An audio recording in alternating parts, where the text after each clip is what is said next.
Good morning, everyone, and welcome. Welcome to this circle that gathers us as a spiritual community here at SSUC, Southminster Steinhauer United Church, where we're spiritual seekers, united in community. Welcome on this first Sunday in November. And whether you take your place with us here in person or online, you have a welcome and beloved place with us. And we gather as a container large enough for the joy of celebrating new life, for our joy in cherishing Edison Billick, a child of the universe, and welcoming him in a ritual of baptism. And we create a safe container for both our grief and our gladness in the circle of life, remembering on this All Saints Sunday all who have gone before us, beloved in life, and now beloved ancestors gone beyond us. And we also gather in this week that remembers the tragedy of war and the service of many and the quest for peace and security as we make our way again towards Remembrance Day. And whether you're here for the very first time or here for the first time in a long time or you're here for the umpteenth time, whatever our experience, whatever our joys and sorrows, whatever our hopes and longings, whatever our ways of making meaning, our heritage, our sexual orientation or gender identity, our age or stage in life, we take our place with grace and gratitude as we sing with one another and we pray together and we share ritual and we seek wisdom with one another. And we gathered on this storied land, home to so many Indigenous peoples, traditional meeting place, gathering route, traveling for Cree, Saulteaux, Blackfoot, Métis, Dene, Nakota Sioux people, and those of us who through migration have come to call this land home. We pause recognizing our responsibility as part of Treaty 6 territory to work toward healing the wounds of colonization, and committing ourselves to the work of respect and mutuality and reconciliation. And if you are at home, we invite you to join us in lighting your candle as we light our candle here in community, placing a symbol in our midst, a sign of our intention to seek to live light in ways that reflect light and honor light in ourselves and in each other. We light this candle to focus our intentions, to live the very best of our humanness, and to keep turning toward better words and better ways and greater courage and deeper compassion. In this light, we seek to live in the graced light of a new day with kindness and gentleness and integrity. And we sing our gratitude for life and our gratitude for all of those with whom we've been privileged to share life.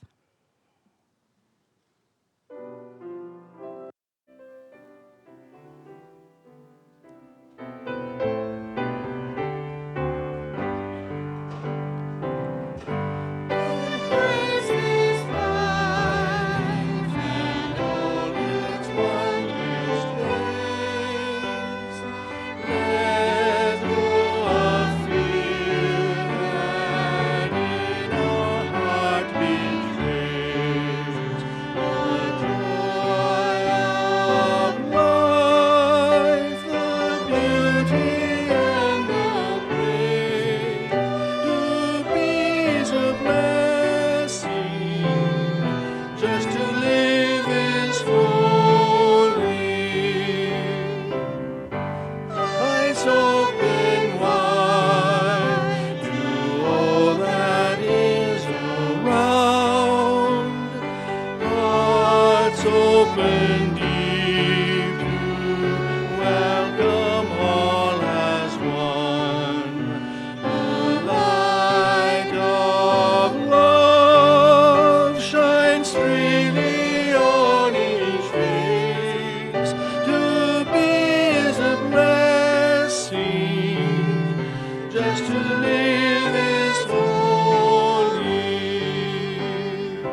We want to welcome Edison and his family to join us here at the fountain.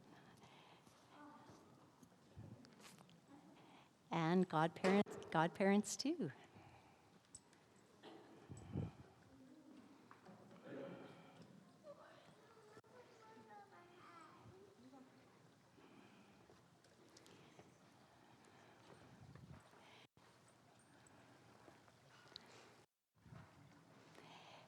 We gather here with Edison's family to welcome him as a child of the universe, a spark of divine light. We celebrate Eddie's life as a spiritual being immersed in a human experience. We use water to signify his connection to all of life. Above him are the stars, beneath him is the earth, and within him is the light of life.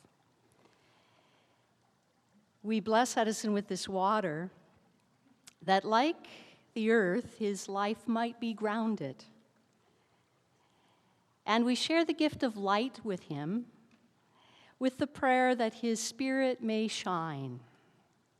And we bless him with our words that he may know we share his search for meaning and purpose.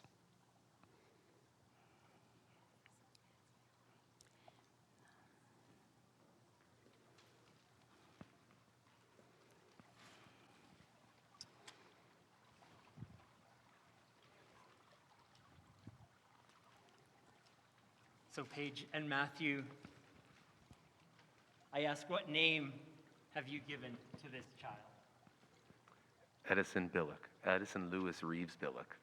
There we go. Do you have a story about this name? Yeah. Lewis is my grandfather, my Guido's name. And I actually share the same middle name with him as well. And he was really important to us in our family. And we just really like the name Edison. So that's that one. I invite all of us to respond to this beautiful name of Edison Lewis Reeves Billick.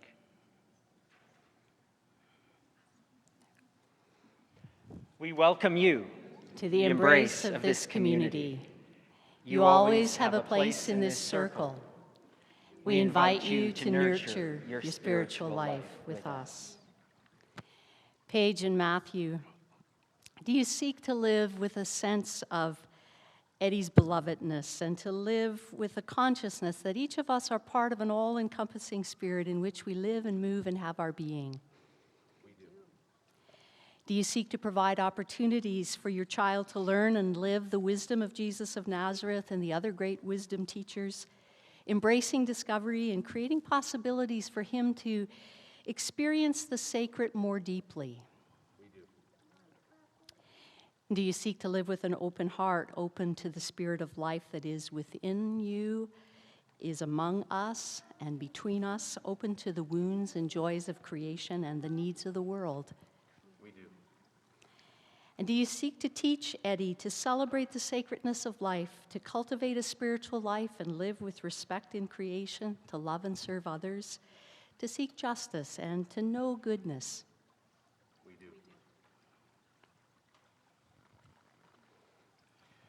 Maria and Gavin, knowing and recognizing that many nurture and influence our children, as godparents, will you guide and encourage this child by your words and actions, supporting him in his spiritual development?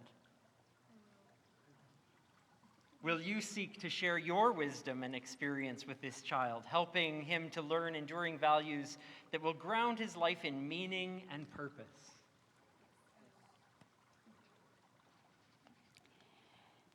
And friends, as the community of Southminster Steinhauer United Church, Eddie's spiritual community, I invite us to offer our intention and our promise to him and to his family.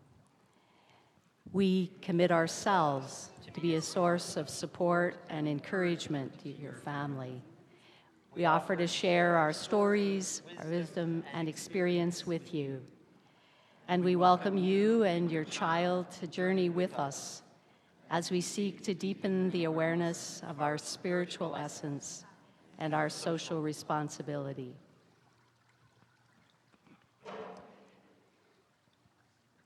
We use water in this ritual of welcome. It's in water that we are born, in water that we're made. With water we're refreshed. By water we are sustained.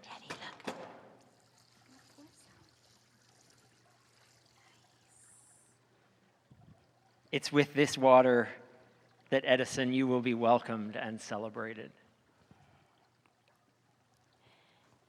Edison Lewis Reeves Billick, I baptize you in the name of love.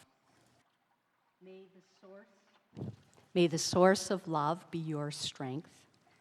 May the love we learn in Jesus of Nazareth be your guide.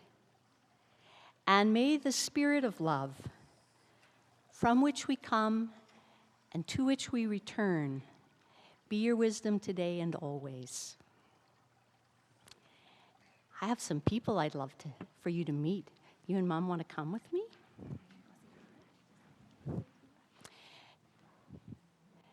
We're going to start way over here, Eddie, with all these people who make beautiful music and these people who sing. Friends, this is Edison Lewis Reeves Billick. We call you beloved. Friends, this is Edison Lewis Reeves Billick.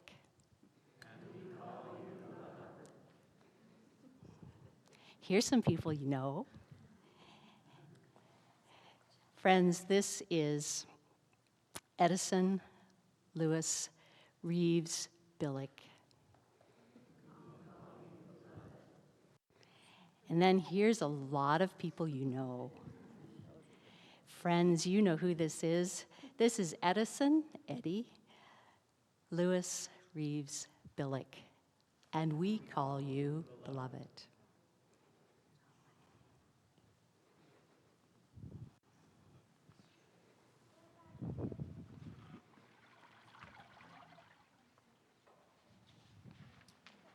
Nancy is lighting a candle for you, Edison.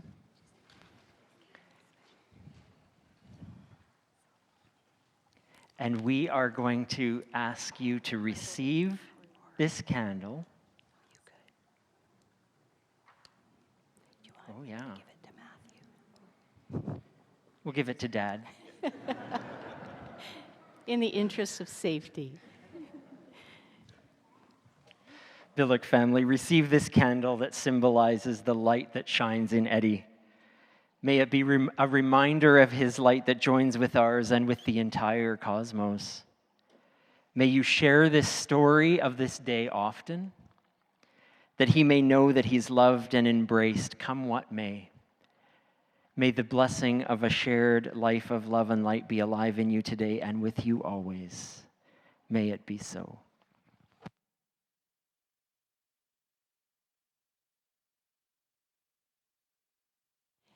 And we have a certificate for you and for you, Maria and Gavin, to remind you of your responsibilities toward your godson. And we sing together. As we sing, I'll invite anyone that is interested in Kids Spirit this morning. This is our program from preschool through elementary. Welcome to follow Daisy to the small hall if you would care to participate in that program today.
These are the words of Victoria Safford,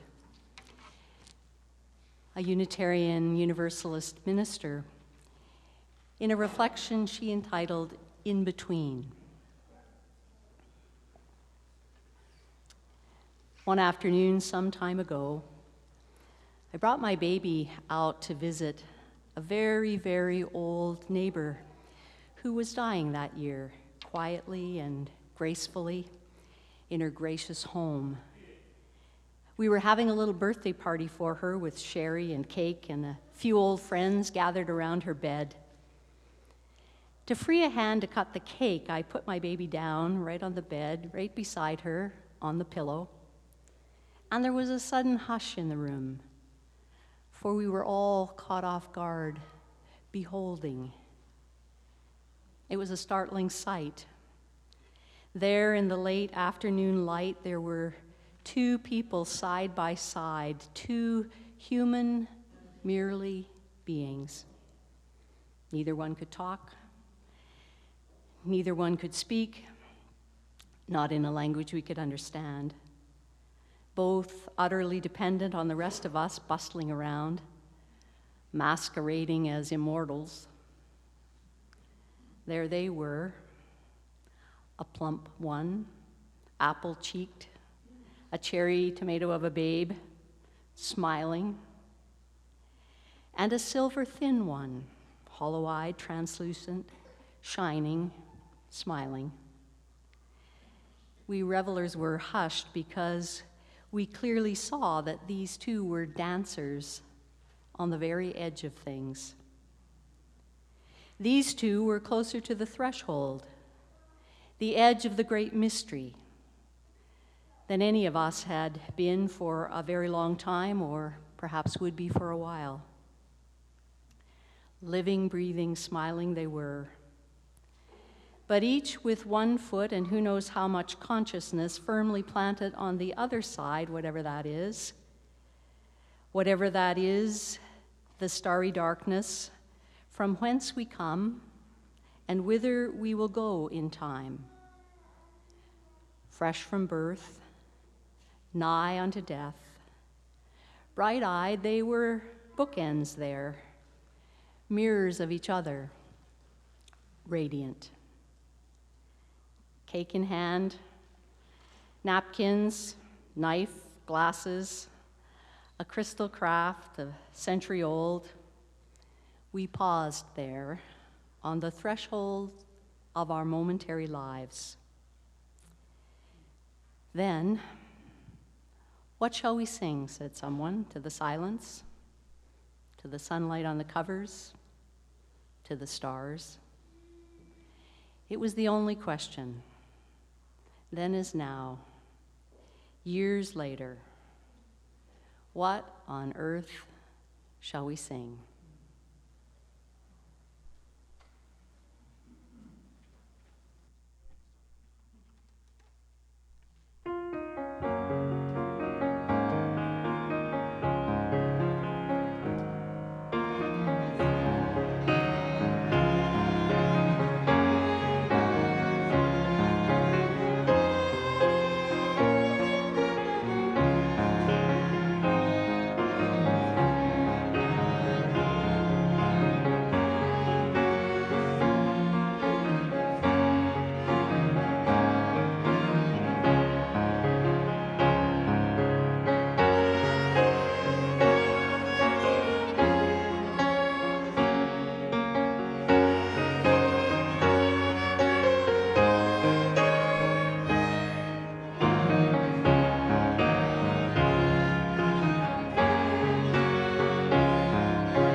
Once upon a day, a father and a son were sitting and chatting on the riverbank when the father said to his son, "Look to the river, my son.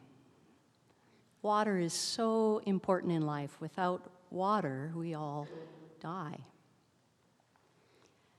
And a young fish, just below the surface of the water, overheard the conversation and was anxious to know more about this water that the human said was so important. So the little fish began to swim upstream, asking every fish she met, "Hey, do you know what water is? Can you tell me what water is? I heard water is so important that without water we all die." None of the fish she met knew what water was, and none of them had any idea where she might find it. And the young fish was growing more confused and more anxious. And when she got near the spring, she began to meet older fish. And the little fish asked them the same question. "Do you know where the water is? It's very important that I find it. I heard that without water, we all die."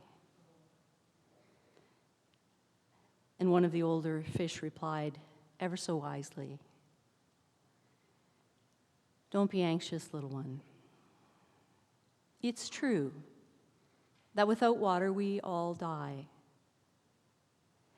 But water is everywhere. It's all around you. You've been it, and it's been in you forever. And you just didn't notice because you're always swimming in it." That wise elder fish carries the same wisdom that we receive from the most ancient understandings of the world. A wisdom that's preserved in the Celtic understanding of the world. But in most of our Western, post-enlightened, scientific era, we inherit a kind of mechanistic view of the universe, a dualistic understanding of life that separates spirit from matter, eternity from time, heaven from earth, soul from body, secular from sacred, holy from profane, miracle from mundane, creator from creature, divine from human, and life from death. In our quest to find what's essential, enduring, ultimate, we keep looking for water while we swim upstream. And we go to temples and synagogues and mosques and cathedrals and chapels and churches in search of spiritual truth. And we read books about spirit and soul in search of some proven 7 steps to a spiritual life in 7 days or less. And we journey deep within ourselves to travel the world's thin places and sacred sites in search of insights or spiritual experiences that will transcend the ordinary and transport us even for a moment to another world. And we engage in spiritual practices or we make pilgrimages with the hope that we might find some kind of enlightenment. We keep looking for water while we swim upstream. We're looking for one of those kinds of luminous moments that brings a clarity, a certainty that there's more to life than meets the eye. One of those kinds of moments that you can't tell anyone about because they'll think you lost it. You know, one of those radiant moments that helps us know that we know that we know that being is so much more than we can imagine. One of those kinds of moments where we step across a threshold into a kind of radiance, a kind of brilliance, a shining mystery, or we experience a transcendence of life as we've known it, or this world as we've seen it.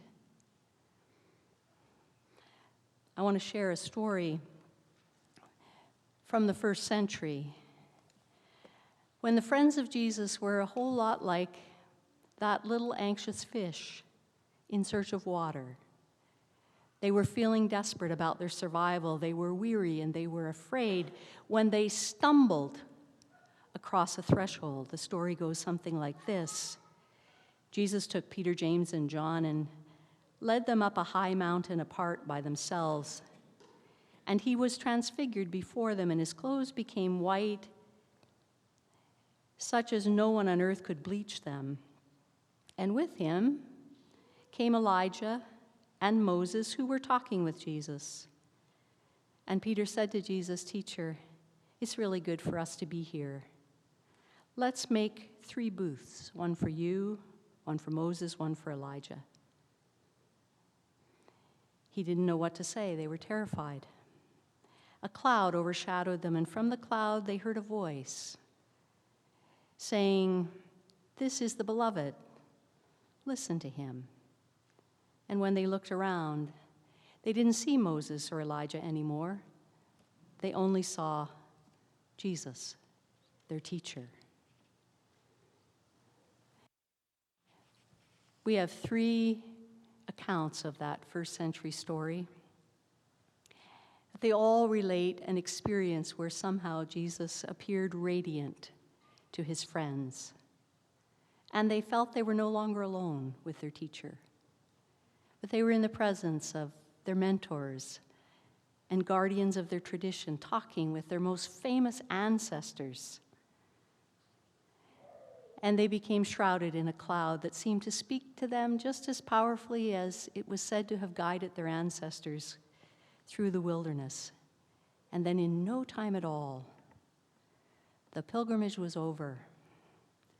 And they were pedestrians once again, making their way down the mountain into the valley. We read that story as though it were about 2 different worlds.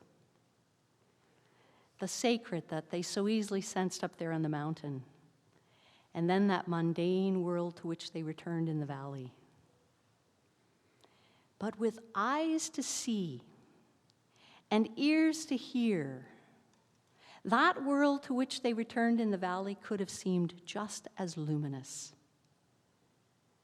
shining with hope in the eyes of the poor and the sick who were seeking them out, shining with openness and longing in the hearts of those who'd come to hear their rabbi's teaching, shining with love and hospitality in the families who opened their homes to welcome them, shelter them, shining with vision and possibility in the teachings that had inspired them to leave their fishing nets and learn a new way to live.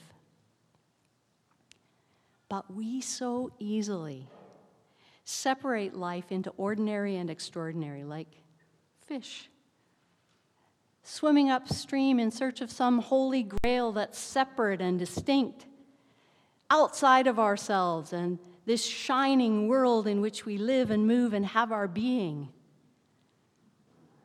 But the spiritual wisdom that comes to us in the Celtic tradition and in our own tradition tells us we live in a spirited universe. That sacredness for which we long isn't something separate and apart, distinct or distant or different. That the soul isn't trapped inside of our bodies only to be freed by the death of our bodies. But like that fish, immersed and surrounded by water, we're surrounded, being in the soul. Our senses are the thresholds of soul. Our sight and our hearing and our taste and our touch are all portals linking us intimately with the sacred in us and around us. We don't have to search far for a threshold into our spiritual essence. We just have to cross the threshold into seeing or hearing or tasting or touching or breathing to know ourselves as spiritual beings in a spirited universe. And everything will become luminous. We come together as spiritual communities like this, week after week, to heal that divide, those dichotomies that would keep us from knowing every breath as sacred, that would keep us from segregating the spiritual from the physical, separating spirit from matter or sacred from secular. We gather each week to remind ourselves that we're immersed in sacredness. And today, it's not only Edison who is blessed and named beloved. He and we are immersed in daily sacraments that present themselves in the most ordinary ways, in the most ordinary of days, because we are all dancers on the edge of things when we meet each moment with wonder and with curiosity. This is our time to consider what it is that keeps us from crossing the threshold of our seeing and hearing and touching and feeling and smelling and breathing and being, from knowing water is all around us. We don't have to go anywhere. We just have to open our senses and let ourselves know what we know, that we're immersed in that for which we so deeply long. So blessed are those thresholds, for they usher us into knowing life as sacrament.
In the sacredness in which we live, we are seized with the wonder that we are not lost in the stars, that life stirs and is mysteriously present in all of us as it is in the galaxies, stirring us to stories and to singing and to living, that binds us to the long, long story of the universe. That a spirit of resilience broods over the deep of our lives, healing our hurts, helping us to remember, infusing us with the hope that can transform angst into wisdom, pain into beauty, failure into freedom, and guilt into understanding. And so this is a time for us to honor and recognize those who have gone before us in death, but who live on in our hearts. So we pause to remember those beloved ones with deep, deep gratitude. After each series of names that Nancy and I read, we will end that group of names by saying, "You who light the path before us," and we invite you to please respond, "May we be faithful to the light we have received."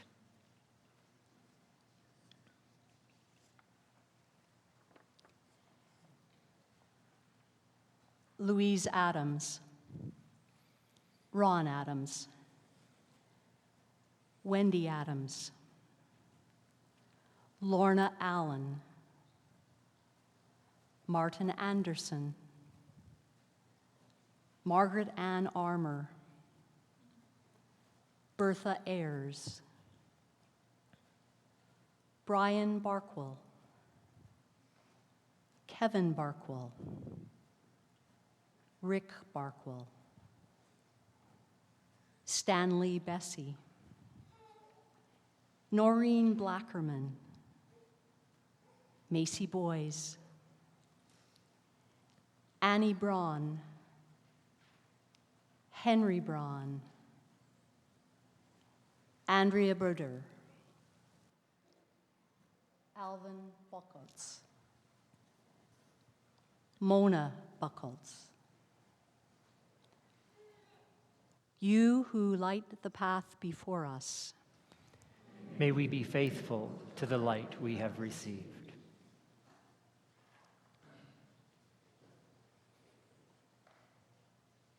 Ross Campbell, Marie Kapp, Nicholas Chung, Sharon Costel, Al Craig, Charles Craig, Nettie Craig, Janice Kramer, Jane Cumming, Cameron Cunningham. You who light the path before us.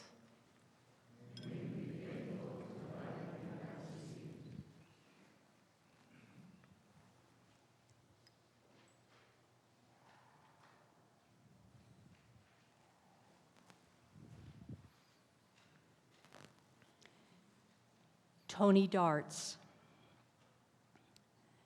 Baron DeLang, Dennis Dubé, Susan Dubé, Trevor Dykman, Wayne Eaker, Raymond Epp, John Evans, Diane Evans, Joy Faust, Eleanor Fisher, Shane Fisher, Robert Frazier, Bert Fry, Evelyn Fry, Carol Fries.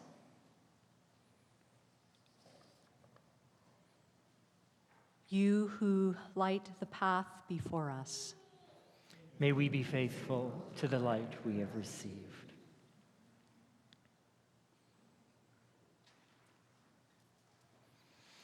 Eleanor Gilchrist, Marianne Gilpin, Christine Girwa, Patricia Ann Gray, Ethan Halford, William Harris, Karen Ann Harvey, Bob Hetherington, Neil Hibbard, Charles Hickman, Fern Hickman. You who light the path before us, may we be faithful to the light we have received.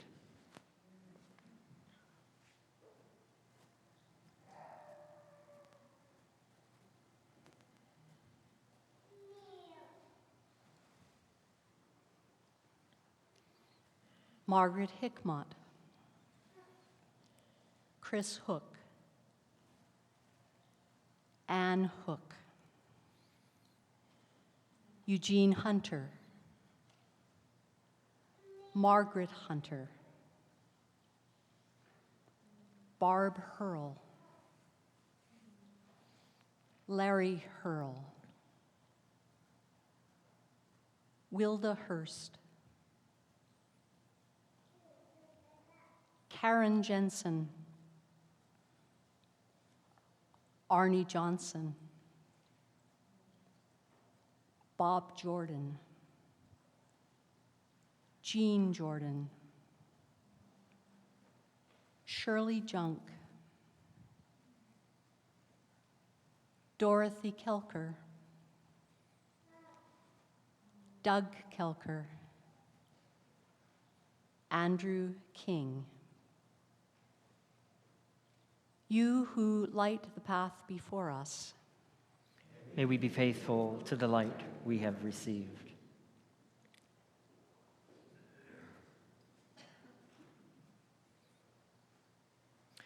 Jean Kabilka, Ken Kabilka, Margie Coop, Janice Krill, Enid Kuhn, Dennis Lane, George Larson, Pat Larson, Anne Lausch, Vern Lindberg, Anne Lee, Dawn Lewis, Isabel Lewis, Beryl LeBreau, Jim Lockhart,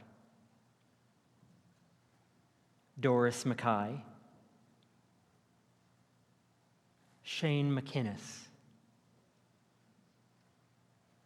Jack McCracken, Anna McDonald, Robert McDonald, Gordon McFadden, Katie Mitchell. You who light the path before us, may we be faithful to the light we have received.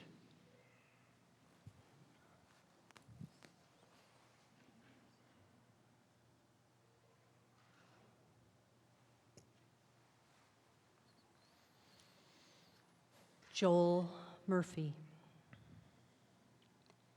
Christopher Nielsen, Margaret Nethercutt, Jim New, Olive Nicholas, Doug Nicholas, Bob O'Hara, Michael Ohi, Ron Oko, Jim O'Neill, Lydia O'Neill, you who light the path before us. May we be faithful to the light we have received.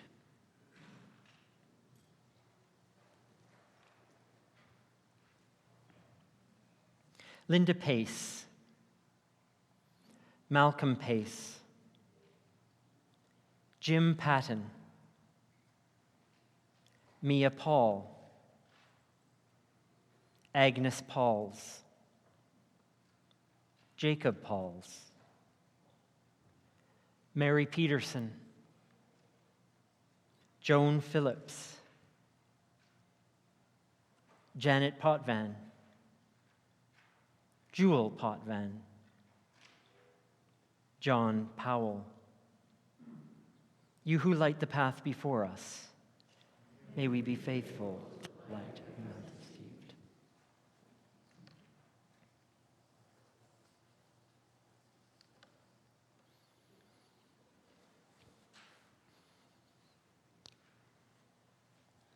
John Ramatar, Leota Rash, Tom Rash, Margaret Redshaw, Harold Sager, Jeffrey Schweitzer, Bob Seal, Marion Seguin, Raymond Seguin, Harold Shepard, Edna Shirk, Harry Shirk, Laurie Simonson, John Smear, Martin Smear, Ken Smith, Margaret Smith, you who light the path before us. May we be faithful to the light we have received. Ruth Spears, Wendy Spears, Gerald Steves, Verna Steves, Joyce Strom, Rob Swanson, Jeannie Thompson, Sylvia Thompson, Angela Valley, Wally Walpole, Ted Valley, Edith Valley, Spencer Valley. You who light the path before us, May we be faithful to the light we have received.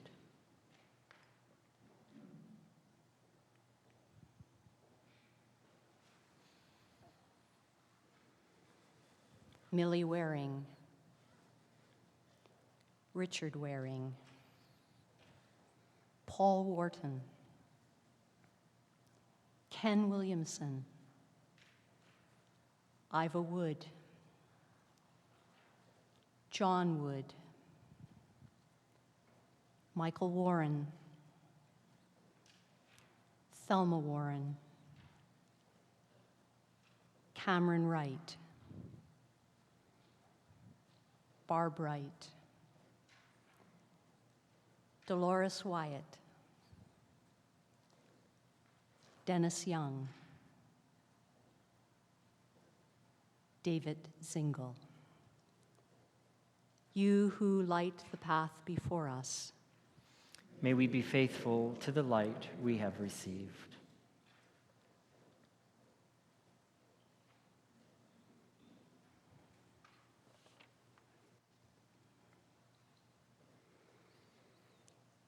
Into this quiet moment, wherever you are at home or where you are in this room, in silence or aloud if you choose, we invite us to recall the names that we have not yet spoken, names we haven't spoken into this circle, but we hold in our memory and we carry in the fabric of our lives.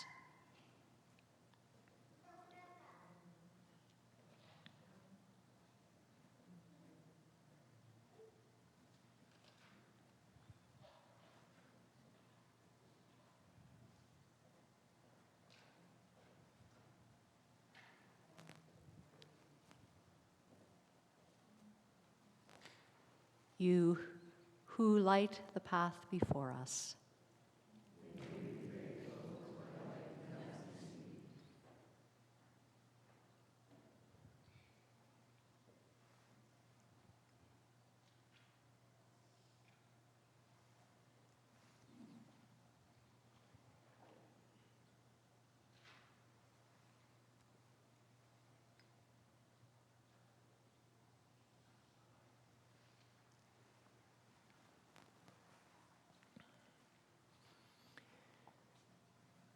And it's also into this season of remembrance that we acknowledge that in our longing for peace, we cannot forget the reality of war.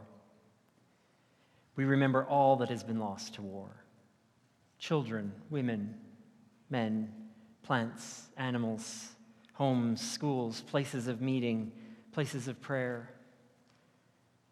All who have been touched by the tragedy of war, and we hold this memory in honoring our silence.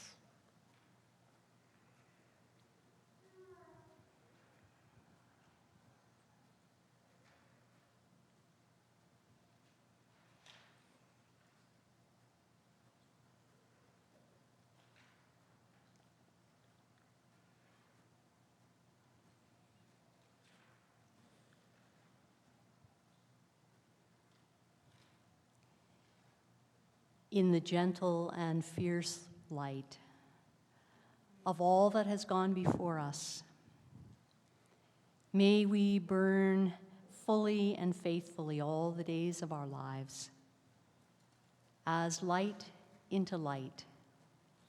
We pray that it may be so. Amen.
I'll share a few invitations with you this morning. As always, those of you joining us from home live today are welcome to join a post-gathering reflection time on Zoom immediately following this gathering at around 11:15 Mountain Time. And we welcome that conversation and the community that it builds there. An invitation to all of us next Sunday, November the 13th, that's next Sunday at 2 p.m. in this space, a musical fundraiser for Ukraine, specifically for Doctors Without Borders working in Ukraine. And it's 1 o'clock. Okay.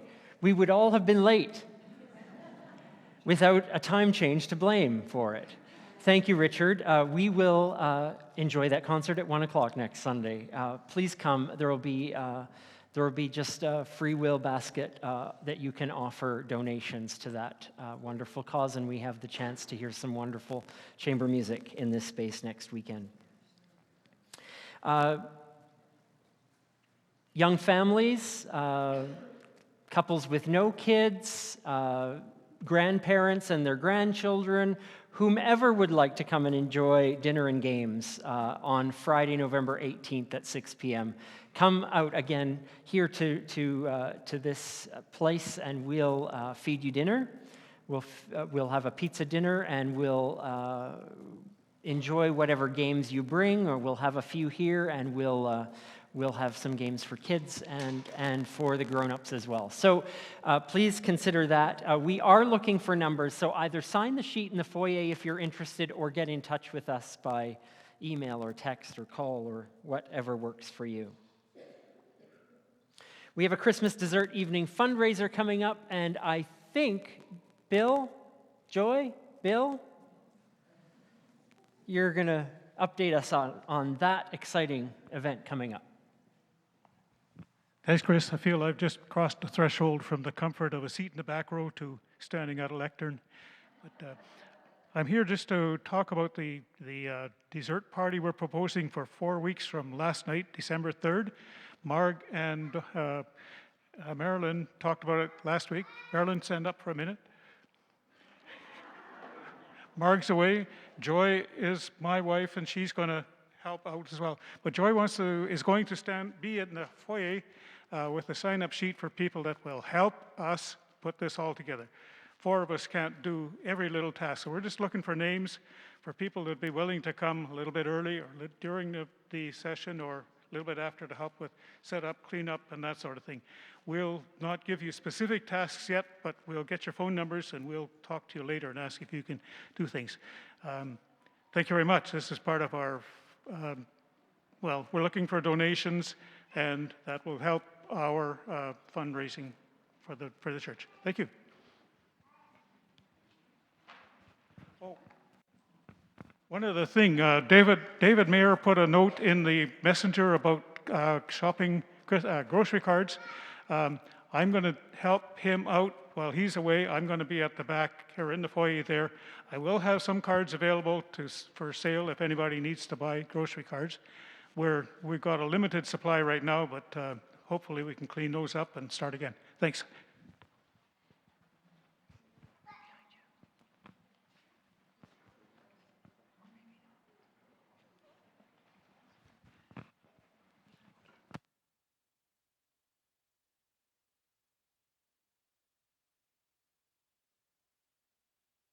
I'm back, but I have nothing more to say. So let's sing our closing song, shall we?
Isn't it amazing that on a day like this, we can celebrate the thresholds from a wonderful welcome